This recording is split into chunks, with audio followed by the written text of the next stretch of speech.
mass comm student, kaya ko din ako sa word of, Of course, and there's always further studies. Kaya huwag kang mawawala ng huwag kang mawawala ng pag-asa. And you can still finish nursing because nursing still needs a lot of communication.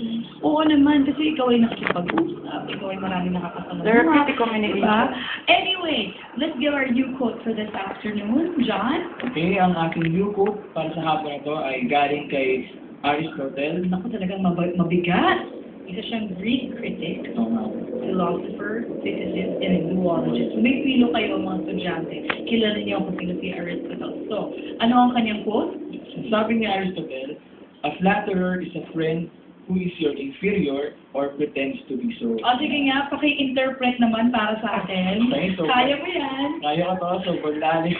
Hindi siya malalim. Hindi, pinag-aralan niya yan eh. Kasi kasi, Bago daw yan sila sinasabak, binibriefing muna yan sila. so, yung iba, sabi ng flatterer, so sabi nila, napakatalino mo naman, That's right. napaka-gwapo mo, ganyan. Mahilig sila mag-flatter o pumuri.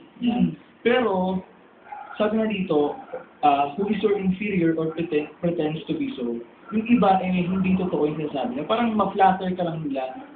Parang kumbaga gwapo, hindi ka gwapo, sabihin nila gwapo ka. Para lang mag-pretend sila na kaibigan. Opo. Ang galing naman ni John! Palakpakan naman ni John. No, but it's true. A flatterer Grabe talaga sila. kanyang pagpuli sa'yo ay walang laman. Purely flattery lang. At Yung mga sabi hindi nakapanood, wala silang cable eh. Cable lang kasi meron sa DZMN. your truth behind the curtain. Sa radio pala pwede. So, ang tunay na kaibigan ay pupurihin ka niya, pero may lalim ang kanyang pagpuri. Hindi lang para lang. Okay. At syempre, kung gusto niyo makisali